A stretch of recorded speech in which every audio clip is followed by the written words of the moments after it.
Hace unos días se conoció la noticia del posible asesinato de un elefante marino en las costas del Pacífico nariñense. Muchos han rechazado este acto y por eso en Noticias Caracol ahora hablamos en torno a la importancia de ese animal, cómo es la convivencia con los humanos y su labor dentro de los ecosistemas oceánicos. Profesor Jorge Bernal, biólogo marino y profesor de posgrado de la Universidad Jorge Tadeo Lozano, muchísimas gracias por acompañarnos en este espacio de Noticias Caracol Ahora. ¿Cómo ha estado? Hola Julián, ¿cómo estás? Muy bien. Me alegra, profe, todo muy bien por acá. Pues, profesor, muchos colombianos y mucha gente están sorprendidos, pues, por el asesinato de este elefante marino en las costas nariñenses. Quiero preguntarle, en primer lugar, ¿cómo es el comportamiento de un elefante marino? Es decir, la población debería haber tenido miedo de este animal que a simple vista, pues, parecería que no representa un riesgo para el humano. Bueno, realmente es una especie que no ofrece ningún riesgo a los humanos. Recordemos que estas especies están, digamos que distribuidas hacia el sur o hacia el norte del hemisferio, hacia los polos. Eh, pues, que tuvo este mal final, por decirlo de alguna manera. Se cree que es la especie del elefante marino del sur. Entonces, lo que pasa es que ellos, digamos que hacen migraciones en busca de alimento, pueden llegar hasta Chile, pero por cuestiones de evento climático y eso, digamos que ha pasado, que han podido subir un poco más aguas, un poco más, digamos que más tropicales. Entonces, ha tenido ese contacto, pero realmente ellos están, digamos que circunscritos a la parte de la Antártida, a la zona circumpolar, entonces no tienen, digamos que mucho contacto con los humanos, no representan para nosotros ninguna amenaza. Es obvio que si uno los ve, pues sí pueden tomarles fotos, sacar videos, pero desde lejos, porque de todas maneras un animal, digamos que de estos dentro de un lugar donde se sienta amenazado, pues obviamente va a tirar a defenderse y va pues a intentar morder, pues si una mordida de estos individuos sí puede ser letal para cualquiera. Profesor, entonces ¿usted cree que ese asesinato de este animal fue como por desconocimiento, por quizás un temor infundido, por quizás falta de información que a veces tenemos frente a esta especie que muchas veces, digamos que no es frecuente, entre comillas, ver en estas partes del país? Yo creo, es lo más seguro. A pesar de que se han hecho últimamente, con los últimos reportes que se han hecho desde el 2008 de estos individuos que han llegado hasta aquí, hasta la parte, digamos que más septentrional de su distribución, y se han hecho pues, obviamente unas muy buenas labores. Todavía hace falta, digamos que un poco más de educación ambiental y un poco más de información porque es evidente que estas situaciones pasan por desconocimiento, ¿no? Dicen los expertos digamos que estuvieron muy de cerca viendo este animal que también hace pocas semanas se ha visto por Buenaventura, que era el quinto año consecutivo en que veían esta especie rondando las playas del Pacífico. Digamos que en su proceso de migración llegan a Colombia, ¿por qué? ¿Por alimento? Explíquenos un poco por qué llegan a esta parte de nuestro país, como usted lo decía, si su hábitat es cerca al polo. Y bueno, lo dices como les expliqué anteriormente, están, digamos que restringidos de cierta manera a aguas muy frías cercanas al Polo Sur. Su distribución, digamos que puede llegar hasta Chile. Eh, pero pues debido a todos estos eventos climáticos que se están evidenciando últimamente, digamos que hay unas hipótesis en las que dicen que las aguas, hay corrientes que han disminuido su temperatura y han permitido que los individuos pueden viajar más hacia las zonas tropicales en busca de alimento. Entonces, al llegar, digamos que a aguas un poco más tropicales, donde no se encuentra habitualmente, pueden, digamos que, de cierta manera, desorientarse y pues llegar hasta donde estamos.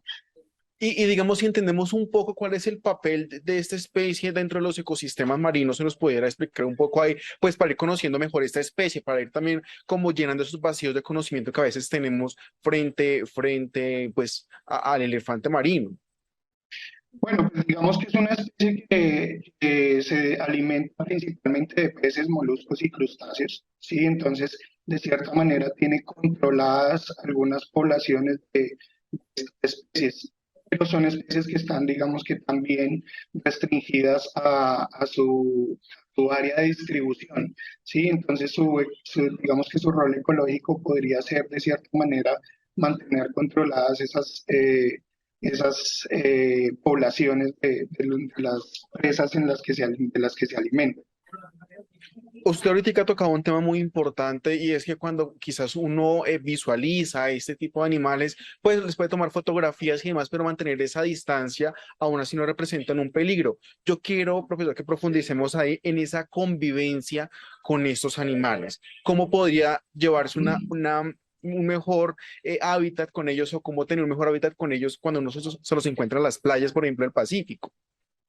Pues indiscutiblemente no molestarlos, no acercarse mucho, sí, pues obviamente son animales muy grandes, los machos pueden medir hasta 4 metros, 4 metros y medio, las hembras 3 metros y medio, alcanzar hasta eh, 400 kilos, 500 kilos. Entonces son animales imponentes que llaman la atención que jamás hemos visto en nuestros ecosistemas. Entonces, pues es normal que la gente le cause curiosidad.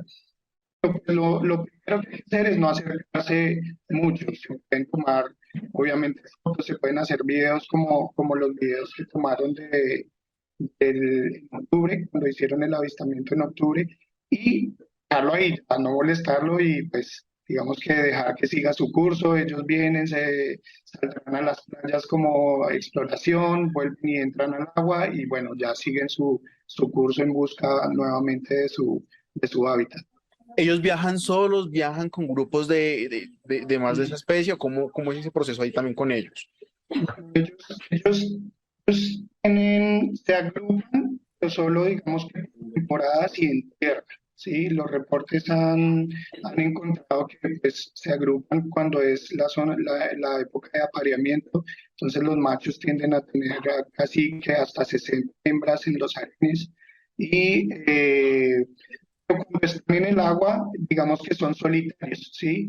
Los machos, digamos que se trasladan un poco más hacia el norte, llegando hacia Chile para alimentarse hacia las costas, Argentina, todo esto, y las hembras se alimentan un poco más en las partes oceánicas, ¿no? Entonces se mueven, digamos que solos en el agua y solo se reúnen para la época de apareamiento o para pues, la luz y cuando están las crías pequeñas. Esas épocas que usted nos menciona, por ejemplo, las épocas de apareamiento, digamos que es por esta temporada del año o en qué meses son más o menos. Son más o menos hacia el mes de septiembre, noviembre, si no estoy mal, no recuerdo muy bien, que es la época de apareamiento. Entonces, pues esas son, digamos que esas épocas ellos se reúnen, pero en islas muy hacia el sur, muy cercanas a la Antártida, muy para ese lado. Profesor, otra de las dudas que es muy frecuente leer, sobre todo en redes sociales, es que quizás a veces no tenemos la forma de diferenciar un león marino, un elefante marino. Digamos, ¿qué tips nos puede dar para distinguir esas especies? Que sí es importante también para ir nutriendo ese conocimiento sobre pues, esos animales que llegan a las costas colombianas. Bueno, pues principalmente esta especie, el elefante marino, como les decía, pues se cree que es del elefante marino del sur, que su especie es Mirunga leonina. Eh, Recibe el nombre de elefante marino por los machos. Los machos tienen como una probóscide, como una extensión a manera de trompa, parecida a la de un elefante que llega a medir más o menos 30 centímetros. Las hembras no tienen esa probóscide, no tienen esa extensión en la nariz. Entonces se diferencian machos de hembras por esa extensión en la nariz y obviamente por el tamaño. Esa es digamos que el carácter, digamos que puedes diferenciar de primera para evidenciar si es un elefante marino. Profesor, finalmente. de qué manera podemos educarnos o podemos informarnos mejor sobre, primero, la importancia de esos animales para nuestros ecosistemas marinos y segundo, pues para aprender a respetarlos, a convivir con ellos. Bueno, no, pues lo más importante es la educación ambiental, eso es definitivamente lo que debe, digamos que, imperar en el momento de la protección de las especies. Entonces, un poco de educación ambiental, aprender a, a conservar a estos animales, entender que ellos, si bien no hacen parte de nuestros ecosistemas, no van a llegar, digamos que a alterarlos, son eventos aislados los que pasan. Todo esto producto posiblemente de todos estos cambios climáticos en el mundo. Entonces, importante pues la educación ambiental, ¿no? La conciencia de la gente.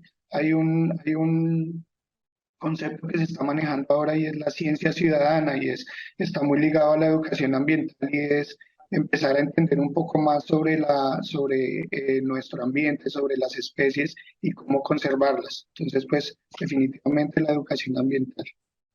Pues profesor Jorge Bernal, muchísimas gracias por acompañarnos en este rato, en este espacio de Noticias Caracol ahora, pues hablando sobre información que hace bastante falta sobre los elefantes marinos a raíz de este lamentable caso que sucedió en las costas del Pacífico en Nariño. Muchísimas gracias y que tenga buen día, profesor. A ustedes muchas gracias por la invitación.